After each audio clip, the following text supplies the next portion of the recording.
Hello guys, welcome back to my channel. চলে এসেছি আরও একটা নতুন ব্লগ নিয়ে। যদি ব্লগটা ভালো লেগে থাকে অবশ্যই লাইক কমেন্ট শেয়ার করে দিও, আর সাবস্ক্রাইব করতে কিন্তু ভুলো না। আজ হচ্ছে বুধবার, এখন কিন্তু বাজে প্রায় রাত 10টা মতো। আজ আমরা যাব ঘুরতে। কোথায় যাব না যাব সবটাই তোমাদের সাথে শেয়ার করব, কিন্তু হ্যাঁ, এখন বলবো না কোথায় যাব। আশা করি তোমরা পুরো ব্লগটা দেখলেই বুঝতে পারবে আমি কোথায় গেছি। তো চলো দেখতে থাকো আর সঙ্গে থাকো। দেখতেই পাচ্ছ আমাদের ব্যাগ কিন্তু পুরোপুরি গোছানো হয়ে গেছে। তো তারপরে আমি আমাদের বেগুড়িয়া স্টেশন দিয়ে চলে গেলাম ট্রেনে করে শিয়ালদা স্টেশন। দেখতেই পাচ্ছ ট্রেনে আমি একটা বিস্কুট খেয়ে নিচ্ছিলাম। দেন তারপরে ট্রেন থেকে নেমে শিয়ালদা স্টেশনের পরে আমরা ট্যাক্সি ধরতে এলাম। ট্যাক্সি ধরে যাব হচ্ছে আমরা ধর্মতলা এসপ্ল্যানেড। ওখান থেকে আমাদের বাস। তো আশা করি বুঝতেই পারছো কোথায় যাচ্ছি। হ্যাঁ, আমরা যাচ্ছি দীঘা।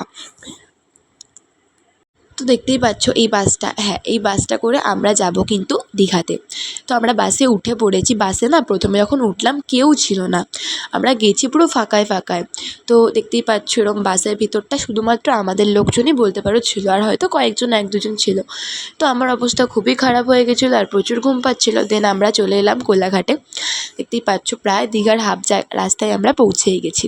তো কোলাঘাটে নামার পরে সবাই নিচে গেছিলো, নামে যারা যারা খিদে পেয়েছে তারা তারা খেতে গেছিলো। বাট আমার নামতে না একদমই ইচ্ছে করছিল না, যেহেতু প্রচণ্ড ঘুম পাচ্ছিলো আমার আর খুব ল্যাদ লাগছিলো, তাই আমি নামিনি।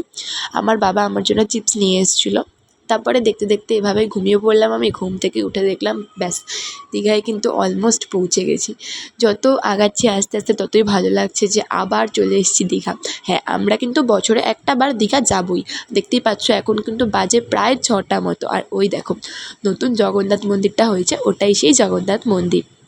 দেন তারপরে আমরা কিন্তু দেখতেই পাচ্ছ বাস টাস থেকে নেমে গেছি, আর বাস থেকে নেমেই কিন্তু চলে গিয়েছিলাম মোহনায়। হ্যাঁ, এটা মোহনার ওই সমুদ্র। তো মোহনায় গেলাম, মোহনায় গিয়ে একটু সমুদ্রে পা ভেজানোর জন্য সমুদ্রে নামলাম। সমুদ্রে পা ভেজাতে গিয়ে পুরোপুরি হাফ ভিজে নিলাম। তারপরে চা টা খেলাম, তারপরে হোটেলে কিন্তু চলে এলাম। হ্যাঁ, এই হোটেলটা হচ্ছে নিউ দীঘার একটা হোটেল, ওই হোটেল রয়্যাল বেদান্ত। তোমরা আসতে পারো, ওদের ব্যবহার থেকে শুরু করে সব কিছুই খুব ভালো ছিল হোটেলের। তোমাদেরকে দেখিয়েই দিলাম যে বাইরের ভিউটাও কত সুন্দর। এটা হচ্ছে রুম, অ্যান্ড অনেক কিছু দিয়েছিলো জানো তো।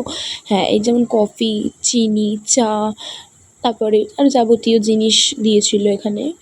তো ব্রাশ, টুথপেস্ট সব কিছু, তোমাদের কোনো কিছুই প্রবলেম হবে না। এমনকি 2টো করে ওরা টাওয়ালও দিয়ে দিয়েছিলো। দেন তারপরেই আমরা কিন্তু একটু রেডি টেডি হয়ে বেরিয়ে পড়েছিলাম জগন্নাথ মন্দির দেখতে যাওয়ার উদ্দেশ্যে। তো এই জগন্নাথ মন্দিরটা না অপূর্ব অপূর্ব করেছে। পুরীর জগন্নাথ মন্দির পুরীর জগন্নাথ মন্দির মতো, কিন্তু দীঘার জগন্নাথ মন্দিরও কিন্তু দীঘার জগন্নাথ মন্দিরের মতো। দেন এই ব্রেকফাস্টটা দিয়েছিলো আমাদের। ব্রেকফাস্ট করেছিলাম আমরা কখন জানো? মন্দির থেকে ফিরে দুপুর 2টোর সময়। তারপরে আমরা নামলাম কিন্তু এরকম সুইমিং পুলে। আমি একটু পাগলামো করে নিচ্ছিলাম, যাই হোক। তো সুইমিং পুলে নামলাম, সুইমিং পুলে স্নান টান করে আমরা কিন্তু সেদিন আর সি বিচে যাইনি স্নান করতে, সুইমিং পুলেই স্নানটা সেরেছিলাম। তো তারপরে বিকেলবেলা আমি এমনি ঘরে বসে এমনি সাজছিলাম একটু, কী করব, ঘুম আসছিল না, সবাই মোটামুটি ঘুমাচ্ছিল স্নান টান করার পর। দেন আমরা বিকেল দিকে একটু বেরিয়ে পড়লাম মার্কেট। সমুদ্রের পাড়ে গিয়ে বসবো। সমুদ্রের পাড়ে তো বসা হলোই না বৃষ্টির জন্য, মার্কেট ঘুরে চলে এলাম। ডে 2। তো আমি রেডি ফেডি হয়ে নিয়েছি একদম সকাল সকাল, যাচ্ছিলাম কিন্তু তালসারি। তো দেখতেই পাচ্ছ রাস্তায় তালসারিতে নেমেই কিন্তু খেয়ে নিয়েছিলাম আগে 1 কাপ চা। তো তারপরে দেখতেই পাচ্ছ আমি এই ড্রেসটা পরে যাচ্ছিলাম আজকে। আর আমাদের কিন্তু ঘুরে টুরে আসার পরে সমুদ্রে চলে গেছিলাম। তোমাদের সাথে শেয়ার করতে পারিনি, আমি ফোন নিয়ে যাইনি বলে। দেন আমাদের কিন্তু লাঞ্চ চলে এসছে, আর আজ হচ্ছে আমাদের লাস্ট দিন দীঘায়। আমরা কিন্তু আজ রাতে বাড়ি চলে যাব। হ্যাঁ, তারপরে আমরা এরকম মার্কেটে চলে এসেছিলাম, টুকটাক কিছু কেনার ছিল রাত্রেবেলা, তো সেই জন্য। তারপর আমি একটা মকটেল খেয়ে নিলাম। দেন দেখতেই পাচ্ছ একটা পিৎজা হাটে এসেছিলাম পিৎজা খাওয়ার জন্য। তো তারপরে একটা পিৎজা নিয়েছিলাম আর একটা বার্গার নিয়েছিলাম। দেন এই বার্গারটা খেয়ে নিলাম আমরা। খেয়ে দিয়ে হোটেলে চলে এলাম রেডি ফেডি হয়ে, ব্যাগটা প্যাক করে নিচে চলে গেলাম গ্রাউন্ড ফ্লোরে। তো আমাদের চেক আউট হচ্ছিলো। তো চেক আউট হওয়ার পরেই যাবতীয় যা যা বাকি ছিল সব হওয়ার পরেই আমরা বেরিয়ে যাবো আবার বাস ধরবার জন্য। দেন একটু তো কষ্ট হচ্ছিলোই। লাস্ট বারের মতো হোটেলকে টাটা বাই বাই করে আজকের ব্লগটা এখানেই শেষ করলাম। তো টাটা।